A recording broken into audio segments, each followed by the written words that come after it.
Start करते हैं 12th biology NCERT का तीसरा चैप्टर जिसका नाम है ह्यूमन रिप्रोडक्शन, मानव जनन।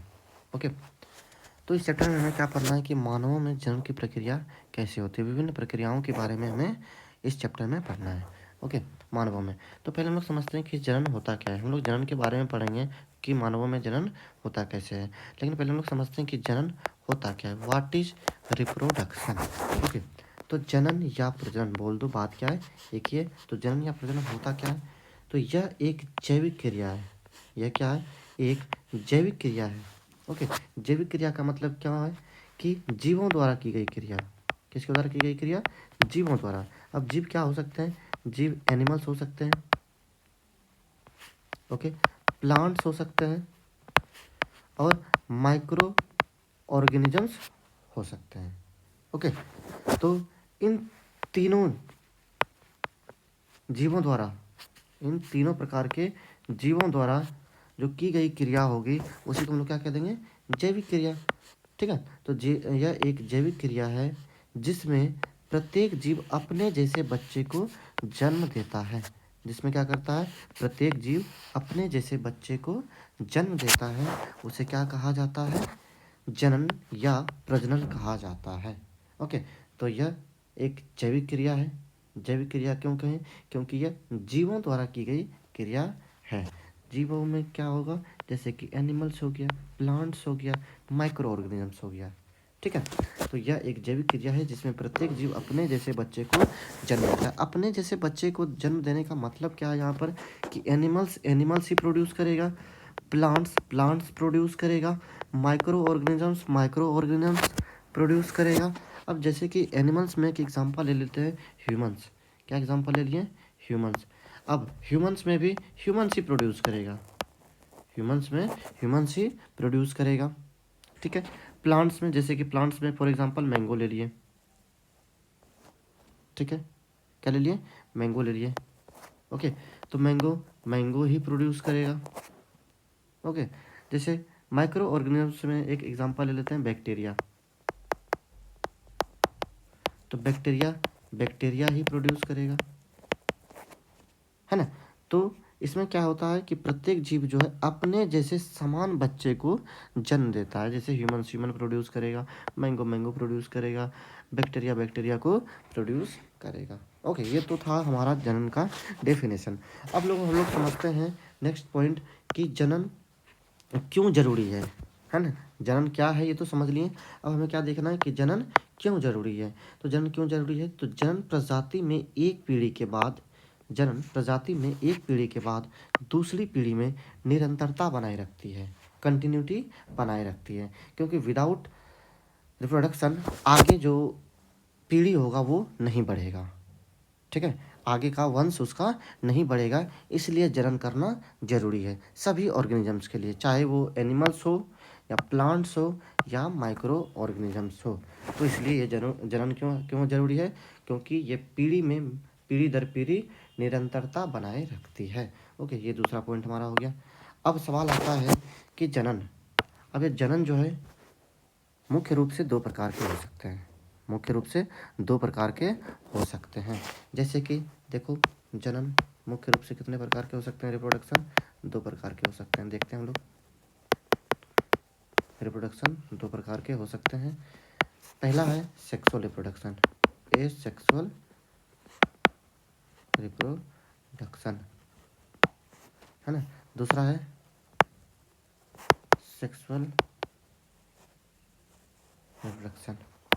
ओके, यानी कि लैंगिक जनन, दूसरा लैंगिक जनन।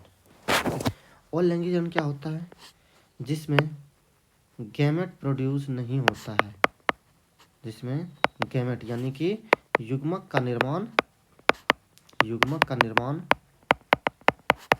नहीं होता है। ठीक है, जिसमें गैमेट प्रोड्यूस नहीं होता है, जिसमें युग्मक का निर्माण नहीं होता है, उसे क्या कहा जाता है, अलैंगिक जनन कहा जाता है। अब युग्मक का यदि निर्माण नहीं हो रहा है, गैमेट प्रोड्यूस नहीं हो रहा है, तो क्या फ्यूजन ऑफ गैमेट्स होगा, क्या युग्मकों का संलयन होगा? नहीं होगा। यानी युग्मकों का संलयन हमारा क्या कहलाता है? निषेचन कहलाता है। क्या कहलाता है? निषेचन कहलाता है, फर्टिलाइजेशन कहलाता है ना। युग्मकों का संलयन क्या कहलाता है? फर्टिलाइजेशन कहलाता है। जब इसमें युग्मक बन ही नहीं रहा है, युग्मक का निर्माण ही नहीं हो रहा है, गैमेट प्रोड्यूस ही नहीं हो रहा है, तो क्या इसमें फ्यूजन ऑफ गैमेट होगा? युग्मकों का संलयन होगा? नहीं होगा। और जब फ्यूजन ऑफ गैमेट होगा ही नहीं, युग्मकों का संलयन होगा ही नहीं, तो क्या निषेचन होगा? नहीं होगा, क्योंकि गैमेट ही प्रोड्यूस नहीं हो रहे तो फर्टिलाइजेशन कैसे होंगे? युग्मक का निर्माण ही नहीं हो रहा है तो निषेचन कैसे होगा? तो इसमें निषेचन की प्रक्रिया नहीं होती है। ओके, अब हम लोग देखते हैं वही कि लैंगिक जनन क्या होता है। लैंगिक जनन क्या होता है? जिसमें गैमेट प्रोड्यूस होता है, जिसमें गैमेट प्रोड्यूस होता है उसे क्या कहा जाता है? लैंगिक जनन। उसे क्या कहा जाता है? लैंगिक जनन। अब गैमेट प्रोड्यूस हो रहा है। अब गैमेट दो टाइप के हो सकते हैं। कौन कौन सा हो सकता है? मेल गैमेट, मेल गैमेट हो सकता है, और फीमेल गैमेट हो सकता है। मेल गैमेट मेल में प्रोड्यूस होगा, फीमेल गैमेट फीमेल में प्रोड्यूस होगा। अच्छा, मेल में जो मेल गैमेट प्रोड्यूस होगा, मेल गैमेट को क्या कहा जाता है? तो स्पर्म। मेल गैमेट को क्या कहा जाता है? स्पर्म। नर युग्मक, नर युग्मक किसे कहा जाता है? स्पर्म को, शुक्राणु को कहा जाता है। किसे कहा जाता है? शुक्राणु को कहा जाता है। ओके, अब फीमेल गैमेट फीमेल में प्रोड्यूस हो रहा है। किस में प्रोड्यूस हो रहा है? फीमेल में प्रोड्यूस हो रहा है। और फीमेल गैमेट किसे कहा जाता है? यानी कि मादा युग्मक किसे कहा जाता है? तो ओवम को कहा जाता है। ओवम या एग बोल दो, ठीक है, अंडाणु। क्या है इसका मतलब? अंडाणु। ओके, तो सेक्सुअल रिप्रोडक्शन में पहले तो गैमेट प्रोड्यूस हो रहा है। गैमेट दो टाइप के हो सकते हैं, मेल गैमेट और फीमेल गैमेट। मेल गैमेट किस में प्रोड्यूस होगा? मेल में। फीमेल गैमेट किस में प्रोड्यूस होगा? फीमेल में। अच्छा, मेल गैमेट किसे कहा जाता है? स्पर्म को। फीमेल गैमेट किसे कहा जाता है? ओवम या एग को। ओके, जब इसमें गैमेट प्रोड्यूस हो रहे हैं तो इनका फ्यूज़न भी होगा, इन गैमेट्स का फ्यूज़न होगा, यानी कि फ्यूज़न ऑफ गैमेट्स होंगे। और फ्यूज़न ऑफ गैमेट्स यानी कि युग्मकों का संलयन क्या कहलाता है? युग्मकों का संलयन क्या कहलाता है? तो लैंगिक जनन कहलाता है। क्या कहलाता है? लैंगिक जनन कहलाता है। तो लैंगिक जनन में निषेचन होगा, लैंगिक जनन में निषेचन होगा। ओके, तो ये डिफरेंस है किसके किसके बीच में? तो एसेक्सुअल रिप्रोडक्शन और सेक्सुअल रिप्रोडक्शन के बीच में ये डिफरेंस होता है। ओके, अब यदि बात करेंगे हम लोग मानव का, किसका बात करेंगे? मानव में, कि मानवों में कैसा जनन होता है। हम लोग जनन तो जान गए, जनन दो प्रकार का भी जान गए कि लैंगिक जनन और अलैंगिक जनन मुख्य रूप से। लेकिन यदि बात करेंगे मानवों में, मानवों में किस प्रकार का जनन होगा? अब चूंकि मेल प्रोड्यूस होते हैं, है ना, मेल में स्पर्म प्रोड्यूस होते हैं, और फीमेल में क्या प्रोड्यूस होता है? ओवम प्रोड्यूस होता है। इसका मतलब कि गैमेट बन रहे हैं, गैमेट प्रोड्यूस हो रहे हैं। अब गैमेट जब प्रोड्यूस हो रहे हैं तो किस में गैमेट प्रोड्यूस होता है? तो सेक्सुअल रिप्रोडक्शन में होता है, लैंगिक जनन में होता है। ठीक है, तो मानवों में कैसा जनन होगा? मानवों में लैंगिक जनन होगा, लैंगिक जनन होगा, यानी कि सेक्सुअल रिप्रोडक्शन होगा। ठीक है, तो लोग तीसरा पॉइंट देखते हैं। लैंगिक प्रजनन में जीव नर और मादा युग्मक उत्पन्न करते हैं। लैंगिक जनन में जीव जो है नर और मादा युग्मक उत्पन्न करते हैं, जो संयोजन करने पर, संयोजन करने पर मतलब क्या है? मिलने पर, है ना। जैसे कि मेल गैमेट यानी कि स्पर्म रहेगा, है ना, और फीमेल गैमेट ओवम रहेगा। ये आपस में दोनों क्या होंगे? फर्टिलाइज्ड होंगे, है ना, आपस में निषेचित होंगे। तो क्या बन जाएगा? आपस में दोनों निषेचित हो जाएंगे, दोनों मिल जाएंगे तो क्या बन जाएगा? जाइगोट बन जाएगा। क्या बन जाएगा? जाइगोट बन जाएगा, यानी कि क्या कहते हैं इसको? युग्मनज बन जाएगा। अब स्पर्म, स्पर्म क्या होता है? अर्धगुणित कोशिका होता है। अंडाणु क्या होता है? यानी कि एग क्या होता है? तो अर्धगुणित कोशिका होता है ना। इसका प्लाइडी लेवल क्या होता है? हैप्लॉइड होता है, अर्धगुणित होता है। तो युग्मक की कोशिका जो है जब भी होगा वो अर्धगुणित कोशिका होगा। तो जैसे शुक्राणु, शुक्राणु अर्धगुणित कोशिका है, और अर्धगुणित कोशिका को किससे सूचित करते हैं? तो एन से सूचित करते हैं। तो एन हमारा शुक्राणु हो गया और एन हमारा अंडाणु हो गया। जब दोनों एन आपस में जुड़े हैं, है ना, उसी को तो निषेचन कहे ना, ये दोनों एन आपस में जुड़े हैं और उसी जुड़ने को, उसी संलयन को हम लोगों ने क्या कहा है, निषेचन कहा है ना, फर्टिलाइजेशन कहा है। तो जब एन और एन जुड़ेगा तो क्या बनेगा, 2n बनेगा।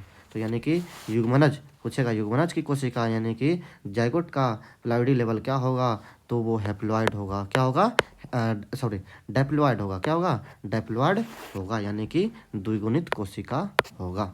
ओके, अब ये युग्मनज, युग्मनज में क्या होता है, multiple times of mitosis cell division होता है।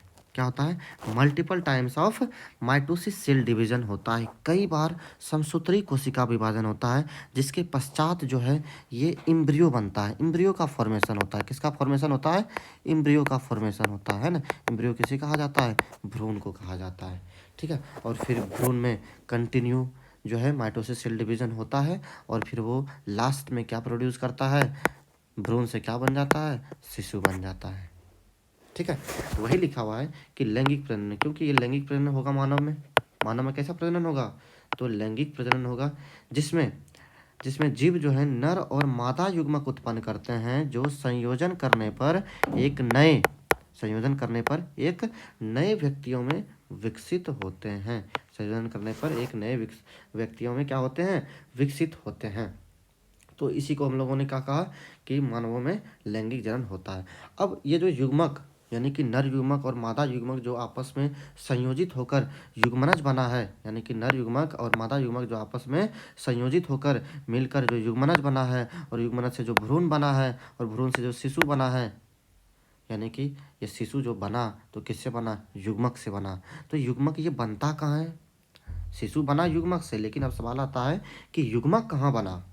युग्मक हमारे बॉडी के रिप्रोडक्टिव ऑर्गन में बनता है, जनन अंगों में बनता है। अब ये जनन अंग क्या होता है, वैसे अंग जो जनन में भाग लेता हो, वैसे अंग जो जनन में भाग लेता हो, उसी को हम लोग क्या कह देंगे, जनन कह देंगे। उसी को हम लोग क्या कह देंगे, जनन कह देंगे। उसी जनन अंग में युग्मकों का निर्माण होगा। उसी जनन अंग में किसका निर्माण होगा, तो युग्मकों का निर्माण होगा। ओके, तो हम लोग देखते हैं कि ये जनन अंग क्या होता है, कितने प्रकार का होता है। ओके, चलो देखते हैं। तो जनन अंग जो है 2 प्रकार का हो सकता है। जनन अंग कितने प्रकार का हो सकता है, 2 प्रकार का हो सकता है। नर में जो जनन अंग होगा उसे क्या कहा जाएगा, नर जनन अंग कहा जाएगा, यानी कि मेल रिप्रोडक्टिव ऑर्गन कहा जाएगा। जो मादा में जो जनन अंग होगा उसे हम लोग क्या कह देंगे, मादा जनन अंग कह देंगे, यानी कि फीमेल रिप्रोडक्टिव ऑर्गन कह देंगे। ओके, अब ये मेल रिप्रोडक्टिव ऑर्गन किसे कहा जाता है, मेल रिप्रोडक्टिव ऑर्गन किसे कहा जाता है, तो टेस्टिस को कहा जाता है। किसे कहा जाता है, टेस्टिस को कहा जाता है। हिंदी में क्या कहते हैं, वृषण। नर जनन अंग किसे कहा जाता है, वृषण को कहा जाता है। ओके, नर जनन अंग किसे कहा जाता है, वृषण को कहा जाता है। अब ये वृषण यानी कि ये जो टेस्टिस है कितना पाया जाता है, तो 1 पेयर पाया जाता है। कितना पाया जाता है, 1 पेयर पाया जाता है, एक जोड़ा पाया जाता है। कितना पाया जाता है, एक जोड़ा पाया जाता है। ओके, तो 2 टेस्टिकल्स होते हैं। अब यहाँ पर एक डिफरेंस समझना, TESTIS, टेस्टिस का मतलब होता है ना, आई। यहाँ देख रहे हो आई, आई का मतलब होता है कि यहाँ पर एक वृषण है। कितना वृषण है, एक वृषण है। ठीक है, और जैसे ही TESTES लगा हुआ रहेगा, इसका मतलब कि यहाँ पर कितना वृषण है, तो 2 वृषण है। कितना वृषण है, 2 वृषण है। समझना है, डिफरेंस समझना है। आई का मतलब एक वृषण है, एक टेस्टिकल्स है ना, जबकि ई का मतलब है यहाँ पर 2 टेस्टिकल है। ठीक है, तो यहाँ पर हो गया, इसको हम लोग क्या कहते हैं, टेस्टिस। क्या कहते हैं इसको, टेस्टिस। तो टेस्टिस कितना पाया जाता है, 1 पेयर पाया जाता है। कितना पाया जाता है, 1 पेयर पाया जाता है। ओके, चलो देखते हैं अब मादा जनन अंग यानी कि फीमेल रिप्रोडक्टिव ऑर्गन किसे कहा जाता है। फीमेल रिप्रोडक्टिव ऑर्गन जो है ओवरीज को कहा जाता है। किसे कहा जाता है, ओवरीज को कहा जाता है। क्या कहते हैं, अंडाशय। हिंदी में क्या कहा जाता है इसे, अंडाशय। ओके, अब यहाँ पर भी समझो अंतर। ओवरी, OVARY, ओवरी यदि होगा लिखा हुआ इस तरह से, तो इसका मतलब कितना अंडाशय, तो एक अंडाशय। कितना अंडाशय? एक अंडाशय। और जैसे यहाँ पर ओवरीज लिखा हुआ रहेगा और ओवरीज लिखा हुआ जैसे ही रहेगा तो इसका मतलब कितना अंडाशय? तो 2 अंडाशय। तो नर में जो वृषण पाया गया था जिसे नर जननांग कहा जाता है, कितना था? एक पेयर था, है ना, एक जोड़ा था। जबकि मादा जननांग जिसे अंडाशय को कहा जाता है, ये भी कितना है? तो ये भी 1 पेयर है। ये भी कितना पेयर है? 1 पेयर है। तो रिप्रोडक्टिव ऑर्गन चाहे मेल में हो या फीमेल में हो, दोनों में जो रिप्रोडक्टिव ऑर्गन होंगे वो कितने पाए जाएंगे? एक जोड़ा पाए जाएंगे, है ना। जनन अंग कितने पाए जाएंगे? एक जोड़ा पाए जाएंगे। नर का जनन अंग वृषण कहलाता है, मादा का जनन अंग अंडाशय कहलाता है। ओके, इतना सा क्लियर है। अब हम लोग आगे चलते हैं। अब सवाल आता है कि ये जो नर जनन अंग है कहाँ पाया जाता है? नर जनन अंग है तो ये तो नर में पाया जाएगा, लेकिन नर में भी कहाँ पाया जाएगा? उसी तरह मादा जनन अंग मादा में पाया जाएगा, लेकिन मादा में कहाँ पाया जाएगा? यानी कि नर में वृषण कहाँ पाया जाएगा और मादा में अंडाशय कहाँ पाया जाएगा? शरीर के किस हिस्से में पाया जाएगा? जो हम लोग अपने बॉडी पार्ट्स को जो है, हम लोग अपने पूरे बॉडी को कुल मेनली 4 पार्ट्स में डिवाइड करते हैं। मेनली हम लोग कितने पार्ट्स में डिवाइड करते हैं? 4 पार्ट्स में डिवाइड करते हैं। ओके, ये देखो यहाँ पर ये कंधा है, ठीक है। एक कंधे के, ये जो कंधा है, कंधे के ऊपर जो ये हेड वाला पार्ट है, कंधे के ऊपर ये जो हेड वाला पार्ट है, ये हमारा सबसे पहला पार्ट कहलाता है, बॉडी पार्ट, जिसको हम लोग कहते हैं सिफेलिक रीजन। क्या कहते हैं? सिफेलिक रीजन, है ना, यानी कि शीर्ष भाग। क्या कहा जाता है? शीर्ष भाग, शीर्ष भाग, ठीक है। और शीर्ष भाग में ही एक कैविटी पाया जाता है। एक क्रेनियम के अंदर जो है क्या पाया जाता है? कैविटी पाया जाता है, जिसे कहा जाता है क्रेनियल कैविटी। क्या कहा जाता है? क्रेनियल कैविटी, क्रेनियल गुहा। ओके, ये तो हमारा बॉडी पार्ट्स का ये पहला हिस्सा हो गया, जो कि कहाँ है? कंधे के ऊपर वाला भाग। ये कंधे के ऊपर वाला भाग है, ठीक है। अब हम लोग कंधे के नीचे आते हैं। कंधे के हम लोग नीचे आते हैं। ओके, कंधे के नीचे और कमर, कमर के ऊपर, हम क्या बोल रहे हैं? कंधे के नीचे, कंधे के नीचे। और ये जो कमर है, ये जो कमर है, कमर के ऊपर, देखो यहाँ से ध्यान से, ये कंधा है, ये सॉरी, ये कंधा यहाँ ऊपर है, कंधे के नीचे, और ये कमर, कमर के ऊपर। इन दोनों के बीच में जो है एक ड्रम लाइक स्ट्रक्चर होता है। एक ड्रम लाइक स्ट्रक्चर होता है, एक इम्पटी ड्रम लाइक स्ट्रक्चर होता है। और उस इम्पटी ड्रम को देखो, यहाँ पर एक ड्रम बना हुआ है, बना हुआ है, देखो देखो, एक इम्पटी ड्रम है। इस पूरे ड्रम को डिवाइड जो है 2 पार्ट्स में होता है। कितने पार्ट्स में डिवाइड होता है ये ड्रम? 2 पार्ट्स में। और ये डिवाइड करता कौन है? डायाफ्राम करता है। कौन करता है? डायाफ्राम करता है। तो इन ड्रम लाइक स्ट्रक्चर्स को, ये जो कैविटी है, इस कैविटी को जो है कौन डिवाइड करता है? डायाफ्राम डिवाइड करता है। ओके, और डायाफ्राम के ऊपर हम क्या बोल रहे हैं? डायाफ्राम के ऊपर, डायाफ्राम के ऊपर और कंधे के नीचे, देखो यहाँ पर डायाफ्राम के ऊपर और कंधे के नीचे जो ये जो कैविटी पाया गया है, इसे कहा जाता है थोरेसिक कैविटी। क्या कहा जाता है? थोरेसिक कैविटी, यानी कि वक्ष गुहा कहा जाता है। क्या कहा जाता है? वक्ष गुहा, जो कि बॉडी पार्ट्स का ये हमारा दूसरा पार्ट है। बॉडी पार्ट्स का ये हमारा दूसरा पार्ट है। ओके, तो हमारा हो गया। तो कंधे से ऊपर हमारा शीर्ष भाग, कंधे से नीचे और डायाफ्राम के ऊपर ये हमारा कहलाया वक्ष गुहा। वक्ष भाग या गुहा बोल दो, बात एक ही है, क्योंकि अंदर कैविटी प्रेजेंट है, ठीक है। तो ये हमारा दूसरा हिस्सा हो गया बॉडी पार्ट्स का। अब हम लोग बॉडी पार्ट्स के तीसरे हिस्से में आते हैं। बॉडी पार्ट्स के हम लोग तीसरे हिस्से में आते हैं। तीसरा पार्ट हमारा क्या है? तो तीसरा पार्ट ये जो हमारा डायाफ्राम है, ये जो हमारा डायाफ्राम है, देखो यहाँ पर ये जो डायाफ्राम है, डायाफ्राम के नीचे, ध्यान से देखो, डायाफ्राम के नीचे और कमर के ऊपर, डायाफ्राम के नीचे और कमर के ऊपर ये वाला जो कैविटी है, ये वाला जो कैविटी है, ये हमारा कौन सा कैविटी है? तो ये हमारा एब्डोमिनल कैविटी है, यानी कि उदर भाग है। उदर भाग है, यानी कि भाग बोल दो या कैविटी बोल दो, गुहा बोल दो, बात क्या है? एक ही है, उदर गुहा है। ओके, तो अभी तक हम लोगों का तीसरा हिस्सा मिल गया, बॉडी पार्ट्स का हमें तीसरा हिस्सा मिल गया। पहला हिस्सा हमारा क्या था, शीर्ष भाग, जो कंधे के ऊपर वाला भाग था, ठीक है, वो हमारा था शीर्ष भाग। कंधे के नीचे और डायाफ्राम के ऊपर, यानी कि ये वाला हिस्सा हमारा कौन सा हिस्सा था, तो ये हमारा दूसरा हिस्सा था बॉडी पार्ट्स का, जिसका है नाम वक्ष गुहा यानी कि थोरेसिक कैविटी। फिर तीसरा बॉडी पार्ट्स का तीसरा, जो कि डायाफ्राम के नीचे और कमर के ऊपर है, डायाफ्राम के नीचे और कमर के ऊपर है तीसरा बॉडी पार्ट, जिसको हम लोग कहते हैं, क्या कहते हैं, एब्डोमिनल कैविटी, उदर गुहा।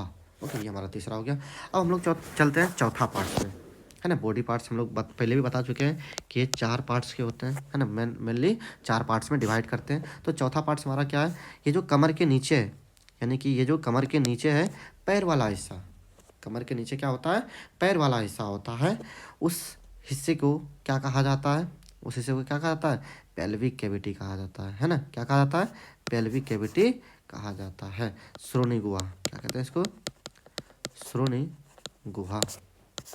ओके, पेल्विक कैविटी कहा जाता है। अब थोरेसिक कैविटी, थोरेसिक कैविटी में क्या पाया जाता है, लंग्स पाया जाता है, इस तरह से, है ना, क्या पाया जाता है, लंग्स पाया जाता है, और बीच में हार्ट पाया जाता है। और ये एब्डोमिनल कैविटी में क्या पाया जाता है, एब्डोमिनल कैविटी में क्या पाया जाता है, अमाशय पाया जाता है, छोटी आंत पाया जाता है, बड़ी आंत पाया जाता है ना, इस तरह से। और श्रोणि गुहा में क्या पाया जाता है, अब देखो हमें इसका क्वेश्चन आंसर मिलेगा हमें कि नर जननांग, क्वेश्चन हमारा क्या था कि नर जननांग जिसे वृषण कहा जाता है, नर जननांग जिसे वृषण कहा जाता है, टेस्टिस कहा जाता है, वो हमारे बॉडी के किस पार्ट्स में पाए जाते हैं। और अभी हम लोगों ने देखा कि बॉडी के कुल 4 मेन पार्ट्स होते हैं। पहला पार्ट शीर्ष भाग, दूसरा हमारा है वक्ष गुहा, तीसरा है उदर गुहा, और चौथा है श्रोणि गुहा। तो सवाल आता है कि नर जनन अंग यानी कि जिसे वृषण कहा जाता है, वो शरीर के किस हिस्से में पाया जाता है, किस पार्ट में पाया जाता है, किस बॉडी पार्ट में पाया जाता है। तो किस बॉडी पार्ट में पाया जाता है, तो श्रोणि गुहा में पाया जाता है। किस में पाया जाता है, श्रोणि गुहा में। कमर के ठीक नीचे एक बेग लाइक स्ट्रक्चर होता है, एक थैली जैसी संरचना होती है, जहाँ पर वृषण मौजूद रहता है, जिसे क्या कहा जाता है, वृषण कोश कहा जाता है, स्क्रोटम कहा जाता है। क्या कहा जाता है, स्क्रोटम कहा जाता है, वृषण कोश कहा जाता है। तो नर जननांग यानी कि वृषण कहाँ पाया गया, हमारे बॉडी के किस हिस्से में पाया गया, तो श्रोणि गुहा में पाया गया। कहाँ पाया गया, श्रोणि गुहा में पाया गया। ओके, कहाँ पाया गया, श्रोणि गुहा में पाया गया, यानी कि पेल्विक रीजन में पाया गया, पेल्विक कैविटी में पाया गया। ओके, यहाँ तक क्लियर है सबका। अब हम लोग चलते हैं मादा जननांग यानी कि female reproductive organ. Female reproductive organ किसे कहा जाता है, ओवरीज को कहा जाता है, अंडाशय को कहा जाता है, जो कि कितना नंबर है, कितना संख्या में है, 1 पेयर, यानी कि संख्या में 2 होती है। अब सवाल आता है कि मादा जननांग अर्थात अंडाशय हमारे बॉडी के किस पार्ट में पाया जाता है, हमारे बॉडी के किस पार्ट में पाया जाता है। तो हमारे बॉडी के कौन से पार्ट में पाया जाता है, तो हमारे बॉडी के एब्डोमिनल कैविटी में पाया जाता है। कहाँ पाया जाता है, एब्डोमिनल कैविटी में पाया जाता है, जो कि हमारे बॉडी पार्ट्स के तीसरा हिस्सा है, जिसे हिंदी में क्या कहा जाता है, उदर गुहा। तो लोग आंसर क्या लिखेंगे कि मादा जननांग यानी कि अंडाशय हमारे शरीर के किस हिस्से में पाया जाता है, तो एब्डोमिनल रीजन में पाया जाता है, यानी कि एब्डोमिनल कैविटी में, या रीजन बोल दो, बात एक ही है, एब्डोमिनल रीजन या कैविटी बोल दो, बात एक ही है। यानी कि हिंदी में क्या लिखेंगे इसको कि यह उदर गुहा में कहाँ पाया जाता है, उदर गुहा में पाया जाता है। ओके, तो हमें दोनों क्वेश्चंस का आंसर मिल गया। नर जननांग किसे कहा जाता है, तो वृषण को कहा जाता है, टेस्टिस को कहा जाता है, और यह शरीर के किस हिस्से में नर में पाया जाता है, तो श्रोणि गुहा यानी कि पेल्विक कैविटी में पाया जाता है। जबकि मादा जननांग यानी कि फीमेल रिप्रोडक्टिव ऑर्गन जिसे अंडाशय को कहा जाता है, ये बॉडी के किस हिस्से में पाया जाता है, तो ये बॉडी के एब्डोमिनल कैविटी में पाया जाता है, यानी कि उदर गुहा में पाया जाता है। क्लियर है, चलो हम लोग आगे चलते हैं। आगे कुछ पॉइंट्स लिखे हुए हैं, ठीक है, जैसे कि जननांग रिप्रोडक्टिव ऑर्गन, या फिर इसी को हम लोग जननांग भी कह देते हैं, गोनेड। ओके, यदि बात करें हम लोग मेल में, मेल का रिप्रोडक्टिव ऑर्गन क्या होता है? अभी हम लोगों ने पढ़ा था कि मेल का रिप्रोडक्टिव ऑर्गन, नर का जनन अंग क्या कहलाता है? तो वृषण कहलाता है। क्या कहलाता है?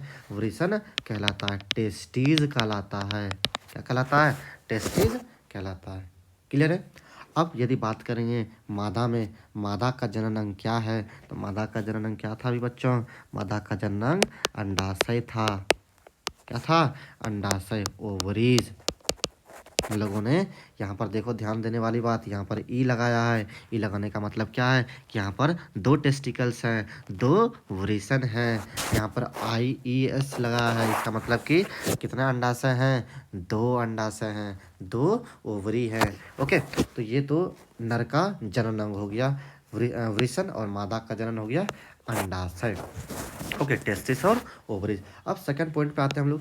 सेकंड पॉइंट हमारा क्या है? सेक्स सेल, या फिर इसी को हम लोग रिप्रोडक्टिव सेल भी कहा जाता है। क्या कहा जाता है? रिप्रोडक्टिव सेल भी कहा जाता है। रिप्रोडक्टिव सेल बोल दो, या सेक्स सेल बोल दो, या गैमेट बोल दो, जनन कोशिका या युग्मक। जनन कोशिका, अब वैसी कोशिका, देखो जनन कोशिका यानी कि रिप्रोडक्टिव सेल होता क्या है? वैसी कोशिका जो जनन में भाग लेती हो, वैसी कोशिका जो जनन में भाग लेती हो, उसे क्या कहा जाता है? जनन कोशिका कहा जाता है। और जनन कोशिका को ही हम लोग क्या नाम देते हैं? युग्मक। क्या नाम देते हैं? युग्मक। अभी हम लोगों ने पढ़ा था युग्मक दो प्रकार का होता है, नर युग्मक और मादा युग्मक। नर में नर युग्मक पाया जाएगा, मादा में मादा युग्मक पाया जाएगा। और मादा युग्मक और नर युग्मक किसे कहा जाता है? तो नर युग्मक किसे कहा जाता है? बताओ बच्चों, शुक्राणु को कहा जाता है। किसे कहा जाता है? शुक्राणु को कहा जाता है, यानी कि स्पर्म को कहा जाता है। ओके, अब सवाल आता है कि मादा में कौन सा युग्मक पाया जाएगा? मादा युग्मक पाया जाएगा, फीमेल गैमेट पाया जाएगा, है ना। और फीमेल गैमेट किसे कहा जाता है? तो फीमेल गैमेट अंडाणु को कहा जाता है। किसे कहा जाता है? अंडाणु को कहा जाता है, यानी कि एक बोल दो या ओवम बोल दो। ओके, अब तीसरा आता है हॉर्मोन्स। वैसे तो हमारे बॉडी में कई टाइप्स के हार्मोन सिक्रीट होते हैं, प्रोड्यूस होते हैं, लेकिन हम लोग चूँकि रिप्रोडक्शन चैप्टर पढ़ रहे हैं, जनन वाला चैप्टर पढ़ रहे हैं, तो हमें सिर्फ जनन वाले हार्मोन्स के बारे में ही बात करना है। यदि सवाल आएगा कि नर में स्रावित होने वाले जनन हार्मोन क्या हैं, क्या क्वेश्चन आएगा कि नर में स्रावित होने वाले जनन हार्मोन क्या है? तो नर में स्रावित होने वाले जनन हार्मोन का नाम होता है एंड्रोजन। क्या नाम होता है? एंड्रोजन, जिसे टेस्टोस्टेरोन भी कहा जाता है। जिसे क्या कहा जाता है? टेस्टोस्टेरोन भी कहा जाता है। ओके, क्या कहा जाता है? टेस्टोस्टेरोन। देखो हम हिंदी में लिख दे रहे हैं, एंड्रोजन और टेस्टोस्टेरोन कहा जाता है। तो नर जनन हार्मोन किसे कहा जाता है? टेस्टोस्टेरोन को कहा जाता है, जो कि किस में स्रावित होता है? तो मेल में स्रावित होता है। किस में स्रावित होता है? मेल में स्रावित होता है। ओके, अब हम लोग चलते हैं आगे फीमेल में, यानी कि मादा में कौन सा जनन हार्मोन स्रावित होता है? कौन सा हार्मोन जो मादा में जो है स्रावित होता है और वो जनन में भाग लेता है? वो किसमें भाग लेता है? जनन में भाग लेता है। तो मादा में ऐसा कौन सा हार्मोन स्रावित होता है जो कि जनन में भाग लेता है? तो दो प्रकार के हार्मोन्स हैं। देखो हम यहाँ पर लिख रहे हैं, पहला जो हार्मोन होता है वो होता है एस्ट्रोजन। क्या होता है? एस्ट्रोजन। दूसरा क्या होता है? प्रोजेस्टेरॉन।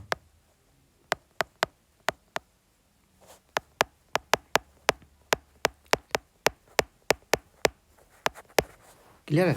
तो मादा में कौन कौन सा रिप्रोडक्टिव हार्मोन, कौन कौन सा जनन हार्मोन स्रावित हुआ? तो पहला एस्ट्रोजन और दूसरा प्रोजेस्टेरॉन।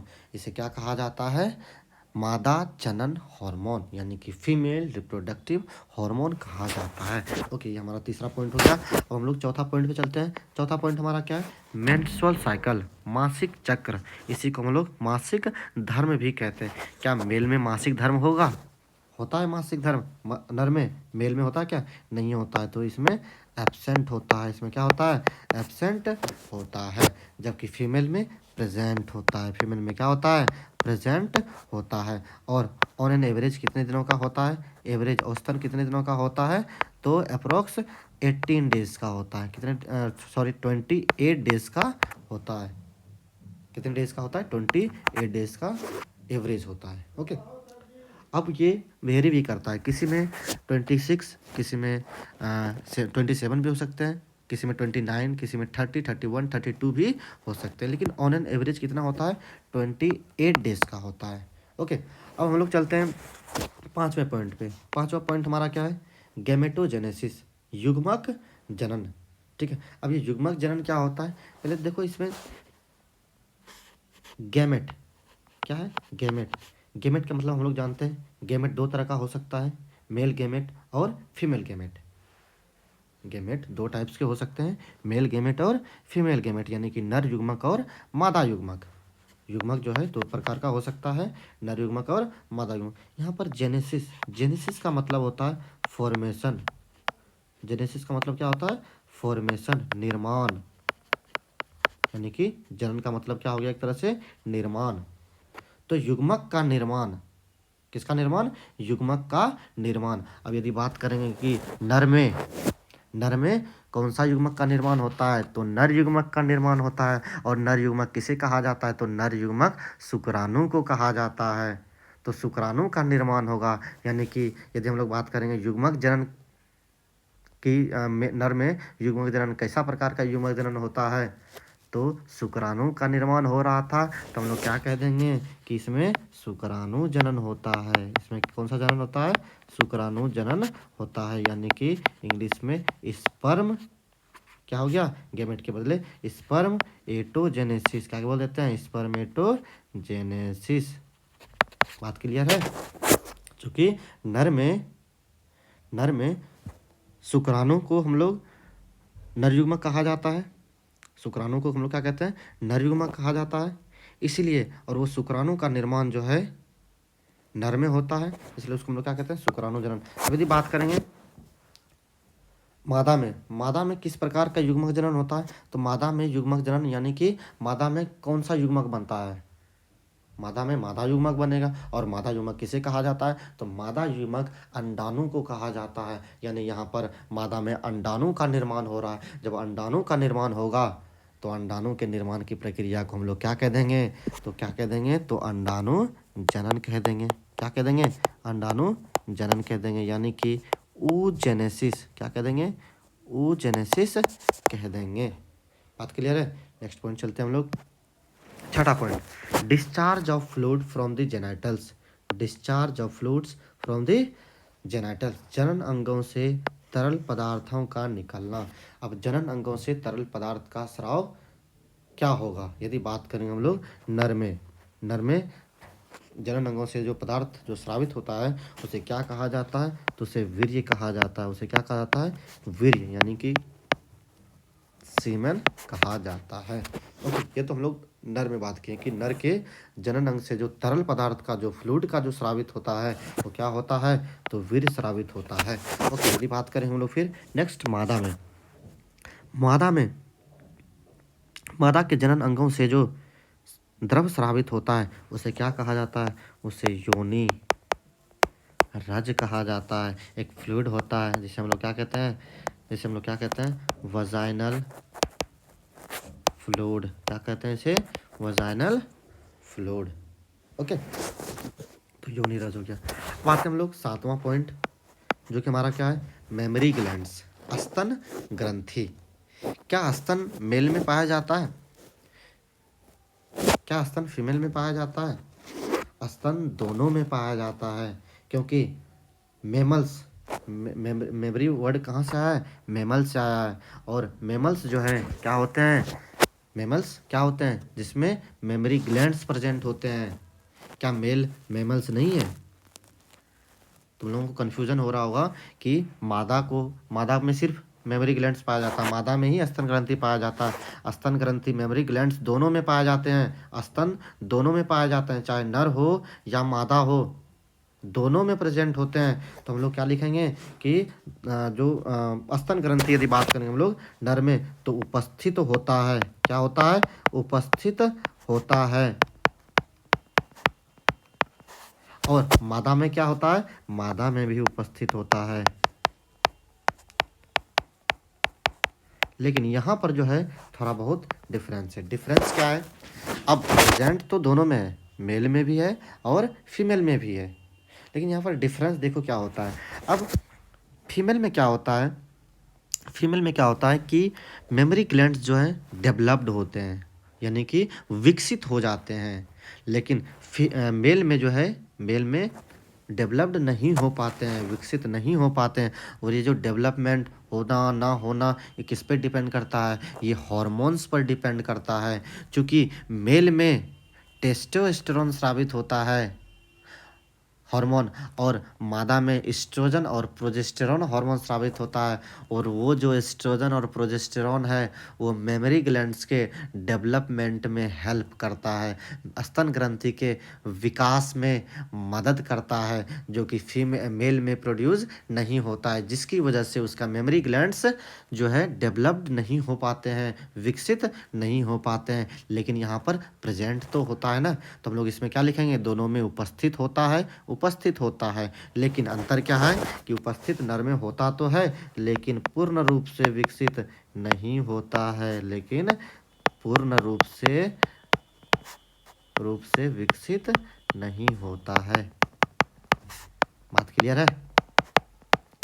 ठीक है, आगे चलते हम लोग फीमेल में। फीमेल में भी उपस्थित होता है, लेकिन अंतर क्या है कि इसमें उपस्थित होता है, लेकिन इसमें क्या होता है? पूर्ण रूप से विकसित, पूर्ण रूप से विकसित होता है। बात क्लियर है? दोनों में उपस्थित होता है, उपस्थित होता है इसमें, लेकिन पूर्ण रूप से विकसित यहाँ पर नहीं होता है। जबकि मादा में उपस्थित होता है, लेकिन इसमें पूर्ण रूप से विकसित भी होता है।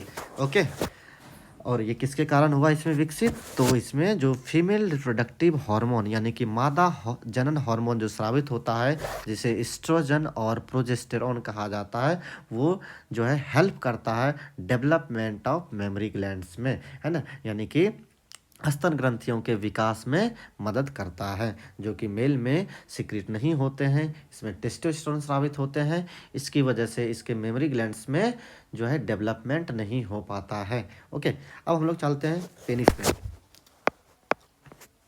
शिश्न या इसे लिंग भी कहा जाता है। ओके, यदि बात करेंगे हम लोग मेल का, तो मेल में पेनिस प्रेजेंट होता है, यानी कि हम लोग क्या लिखेंगे इसमें? उपस्थित होता है। क्या लिखेंगे? उपस्थित होता है, एवं एवं पूर्ण रूप से, एवं पूर्ण रूप से विकसित होता है। ओके, तो पेनिस में जो है उपस्थित होता है, सॉरी, पेनिस जो है नर में उपस्थित होता है एवं पूर्ण रूप से विकसित होता है। ये मेल का बात कर दिया हम लोगों ने। अब यदि बात करेंगे हम लोग फीमेल का, फीमेल में क्या उपस्थित होता है या अनुपस्थित होता है? अब सभी को कन्फ्यूजन हो रहा होगा, किसी को तो कन्फ्यूजन हो भी नहीं रहा होगा, उनका तो डायरेक्ट कहना होगा कि नहीं सर, फीमेल में पेनिस नहीं पाया जाता है, मादा में शिश्न या लिंग नहीं पाया जाता है। अब देखो यहाँ पर जानने वाली बात है कि मादा में भी शिश्न पाया जाता है, लेकिन जो शिश्न पाया जाता है यहाँ पर समजात अंग के रूप में पाया जाता है। किस अंग के रूप में पाया जाता है? समजात अंग के रूप में पाया जाता है। तो हम लोग इसमें लिखेंगे उपस्थित होता है, यानी कि समजात अंग के रूप में उपस्थित होता है। किस अंग के रूप में? समजात अंग के रूप में, समजात अंग के रूप में उपस्थित होता है। समजात अंग का मतलब क्या है? Homologous organ. क्या है? Homologous organ. ओके, ये होमोलोगस ऑर्गन होता क्या है? समजात अंग होता क्या है? तो समजात अंग जो है ये, इसका जो ओरिजिन होता है, समजात अंग यानी कि होमोलोगस ऑर्गन का ओरिजिन, उत्पत्ति जो होता है, उत्पत्ति इसका समान होता है, सेम होता है। ध्यान देना यहाँ पर, होमोलोगस ऑर्गन यानी कि समजात अंग का मतलब क्या है कि इसका उत्पत्ति जो है सेम होता है, ओरिजिन इसका सेम होता है, समान होता है, लेकिन इसका जो फंक्शन है, इसका जो फंक्शन है, इसका जो कार्य है, उसका क्या होता है, डिफरेंट होता है। यानी कि इसका होमोलोगस ऑर्गन किसे कहेंगे, जिसका ओरिजिन सेम हो, जिसका फंक्शन डिफरेंट हो, इसे क्या कहा जाता है, होमोलोगस ऑर्गन कहा जाता है, समजात अंग कहा जाता है। ठीक है, तो मेल में देखो, मेल में तो पेनिस उपस्थित होता है, लिंग उपस्थित होता है एवं पूर्ण रूप से भी विकसित होता है, लेकिन मादा में भी पेनिस उपस्थित होता है, मादा में भी लिंग उपस्थित होता है, लेकिन किस रूप में उपस्थित होता है, तो समजात अंग के रूप में उपस्थित होता है, समजात अंग के रूप में उपस्थित होता है। और समजात अंग होता क्या है, समजात अंग उसे कहते हैं जिसका ओरिजिन सेम हो लेकिन फंक्शन उसका डिफरेंट हो। क्या बोले हम, होमोलोगस ऑर्गन क्या होता है कि जिसका ओरिजिन सेम हो और उसका फंक्शन डिफरेंट हो, उसे क्या कहा जाता है, उसे होमोलोगस ऑर्गन कहा जाता है, उसे समजात अंग कहा जाता है।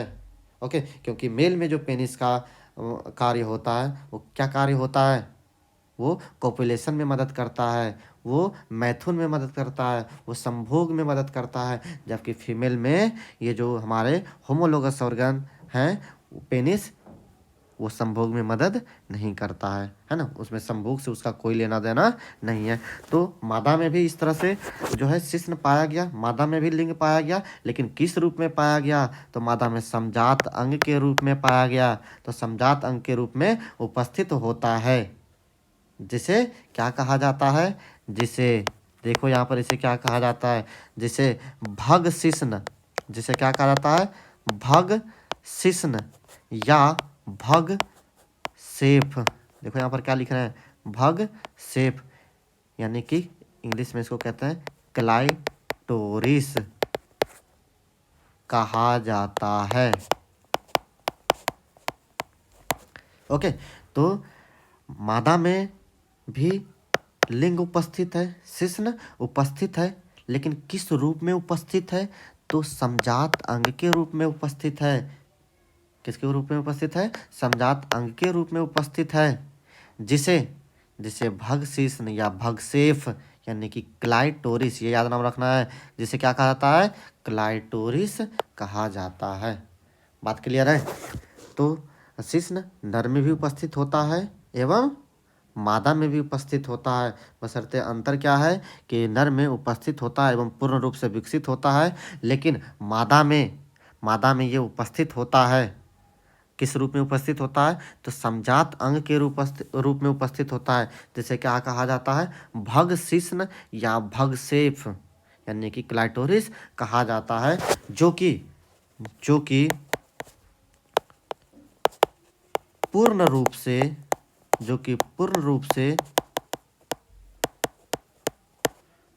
से विकसित नहीं होता है।